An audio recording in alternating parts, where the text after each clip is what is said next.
साहब की तकरीर के आगे मुफ्ती मोहम्मद इस्माइल काफी साहब को इस शेर के साथ आवाज दे रहा हूँ कि किसी को हो न सका उसके कद का अंदाजा, किसी को हो न सका उसके कद का अंदाजा, वो आसमां है मगर सर झुकाए चलता है।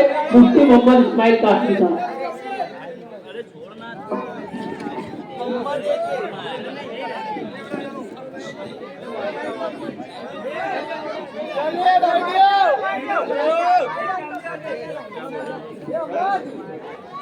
बिस्मिल्लाहिर्रहमानिर्रहीम। नहमदुहु व नुसल्ली अला रसूलिल करीम। अम्मा बाद। के बालों पर शिकस्ता मजा हौसला शिकन, के बालों पर शिकस्ता मजा हौसला शिकन, तेरा करम के कुव्वते परवास पाल। सदर मोहतरम, स्टेज पर तशरीफ फरमा, मुअज़्ज़िज़ीन शहर, मेरे बुजुर्गों और दोस्तों, मैं सबसे पहले अल्लाह रब्बुल आलमीन का शुक्रगुजार हूँ कि अल्लाह ताला ने बहुत सख्त हालात में हमें कामयाबी अता की। जिनसे हमारा सामना था उनकी मदद के लिए तमाम फिरका परस्त ताकतें लगी हुई।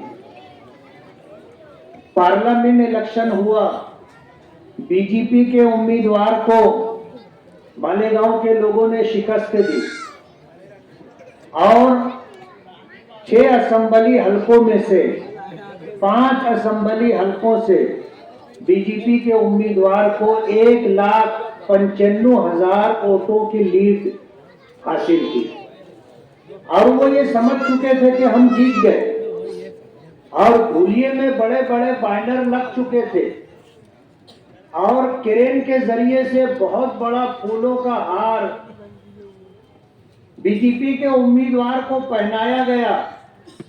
हमारे आउटर के एमएलए दादा भूसे साहब भी उस जश्न में शरीक थे और ऐलान कर दिया उन्होंने कि भाई बीजेपी का उम्मीदवार 4,000 वोट से जीत गया।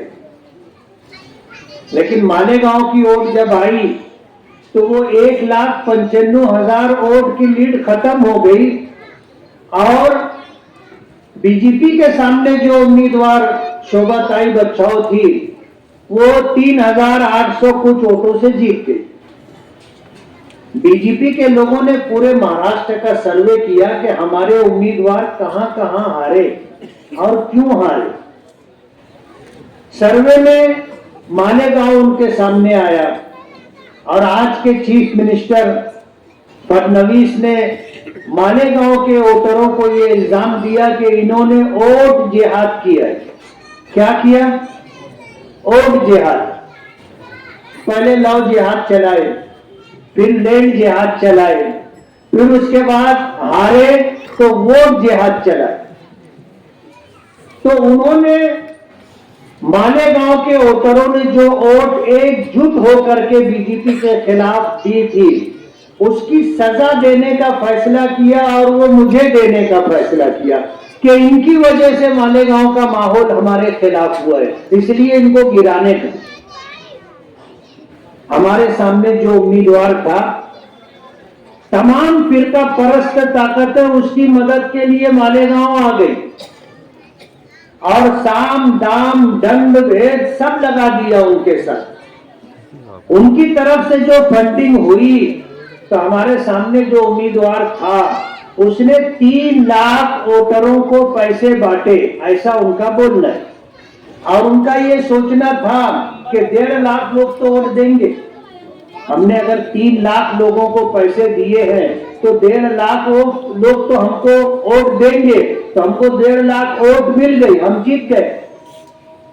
और उन्होंने वोटिंग के बाद काउंटिंग वोटों की गिनती से पहले जश्न मनाना शुरू कर दिया था। आपने देखा है, कोई बताने वाली बात नहीं।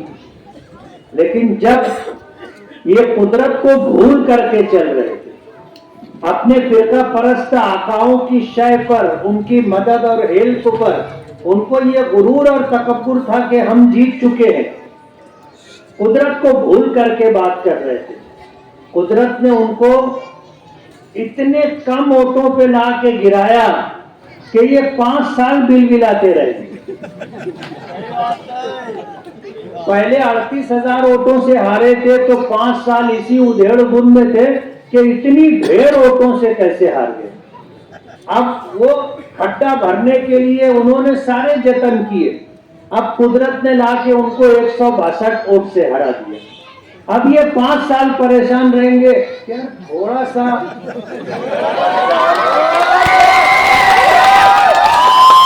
और हमारा तो ऐसा बोलना है कि इन्होंने जिनको पैसे बांटने के लिए दिए थे वो ईमानदारी से बांट देते तो मैं हार जाता। जिनको आपने पैसे बांटने के लिए दिए, किसी ने फार्म हाउस ले लिया, किसी ने प्लाट ले लिया, किसी ने कर्जे अदा कर दिए, मार्केट का पैसा बाकी था, रात के अंधेरे में जाके वो पैसा दे के आ गए। कोई 4 व्हीलर ले लिया, कोई नई 2 व्हीलर निकाल के लेके आ गया। तो इन्होंने पैसे तो बांटे, लेकिन बांटने वालों ने ईमानदारी से नहीं बांटा। इसलिए उनको थोड़ा सा इस पर भी गौर करना चाहिए कि हमने किसको जिम्मेदारी दी थी और उसने पैसे बांटे कि नहीं बांटे। हमारा तो ऐसा मानना है कि अगर 15-20 लाख रुपया और बांट देते तो हम घर बैठ जाते। वो भी कट जाता। मगर कुदरत का फैसला फैसला होता है। ये चाहते थे कि A to Z पहली पेटी से लेके आखिरी पेटी तक रिकाउंटिंग हो। ये इलीगल है। उन्होंने कहा कि आप राइटिंग में अपनी डिमांड, उन्होंने डिमांड दी तो ऑफिसरों ने पूछा कि आप रिकाउंटिंग क्यों करवाना चाहते हो। बोले हमको शक है। तो उन्होंने पूछा क्या शक है, तो ये बता ही नहीं पा रहे थे क्या शक है। तो उन्होंने कहा कि रिकाउंटिंग नहीं होगी। 12:30-1 बजे से लेके रात के 8 बजे तक यही झंझट चलती रही। मैं गया, मैं जाके पूछा, मैंने कहा क्या बात क्या है। तो ऑब्जर्वर और रिटर्निंग ऑफिसर उन्होंने कहा कि ये मान नहीं रहे, कहते हैं रिकाउंटिंग। तो मैंने कहा ये लीगल है। बोले नहीं लीगल नहीं है, इलीगल है। बोले फिर मसला कैसे हल होगा। बोले ऐसे ही झंझट चलती रहेगी, देखते अब क्या होता। तो मैंने कहा करने का क्या। बोले रिकाउंटिंग करना पड़ेगा। बोलो कुछ रास्ता निकालो। तो वो आ गए कि आखिरी के जो 5 राउंड है, वो 5 राउंड में जितनी मशीनें हैं उसकी रिकाउंटिंग हुई। वो ऑफिसर मुझसे कहने लगा कि देखो साहब, सर भ्रष्टाचार होता है और हम भी करते, नहीं करते ऐसा नहीं, हम भी करते, लेकिन लोकतंत्र की हम हत्या नहीं होने देंगे। मैं आपको शब्द देता हूं कि मशीन भी वही रहेगी और फिगर भी वही रहेगा, बदलेगा नहीं। आप एनओसी दो। मैंने कहा चलो रिकाउंटिंग कर लो। तो आखिरी 5 काउंटिंग की रिकाउंटिंग जब शुरू हुई तो एक राउंड हुआ, इनके चेहरे उतर गए। दूसरा राउंड हुआ तो कुछ लोग कुर्सी छोड़ के खड़े हो गए। तीसरा राउंड हुआ तो चेहरे का रंग बदल गया। चौथे राउंड में तो काला हो गया ना।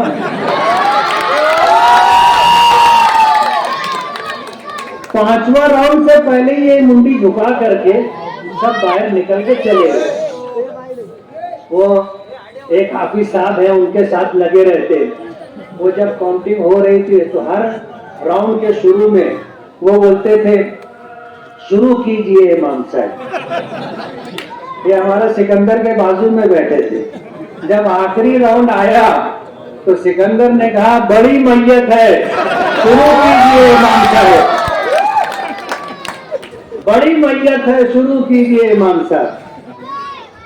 वो कहता ना कि भाई ये गुंबद की सदा जैसी कहे वैसी सुने।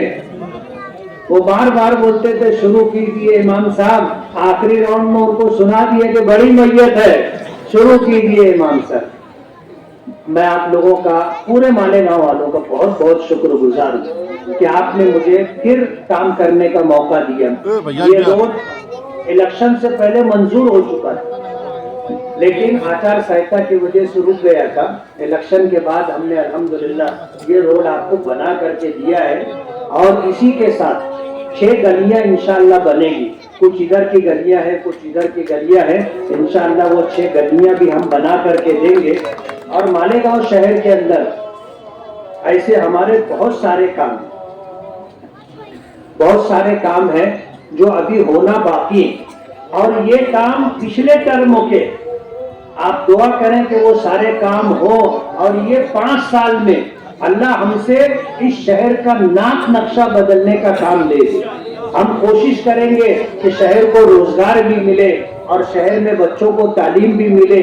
और जो बुनियादी सहूलतों से हम महरूम हैं, किनारे के इलाके में आप जाओगे, लोगों को अपने इस्तेमाल का पानी जो खड्डे में जमा होता है खुद निकाल करके फेंकना पड़ता है। ये सारा काम इंशाअल्लाह हम करेंगे। मैं आपसे गुजारिश करूंगा, ये रोड बन गया, अच्छा रोड बना, अच्छा है ना? आप इस पे अतिक्रमण मत करना,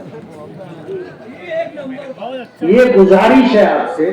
ये चौड़ा रोड है, आप थोड़ी तकलीफ उठा ले, अतिक्रमण ना करें। आप अतिक्रमण नहीं करोगे, आपको ही राहत रहेगी। आप अतिक्रमण करते हो, रास्ता तंग हो जाता है, आपको भी तकलीफ और हर आने जाने वाले को तकलीफ होती है। पानी की पाइपलाइन का मसला था और हमने काम रोड का शुरू करने से पहले अंडरग्राउंड ड्रेनेज का पाइप डलवाया, पानी का पाइप डलवाया। इसी तरह गलियों में जो पानी के पाइपलाइन पड़ने हैं, जमाल नासिर की कोशिशें हैं, हमारी भी, हमारा उनको साथ है। इंशाअल्लाह वो मसला भी हम हल करके देंगे कि गली के आखिरी घर तक पानी जाना चाहिए और इंशाअल्लाह हम ये काम करके देंगे। मैं सदर साहब का और इसी तरह जो है आप सभी लोगों का बहुत बहुत शुक्रगुजार हूँ कि आपने यहाँ पर जो है यहाँ पर एक इस्तेक़बालिया प्रोग्राम रखा और इस रोड के बनने पर आपने मुबारकबाद दी।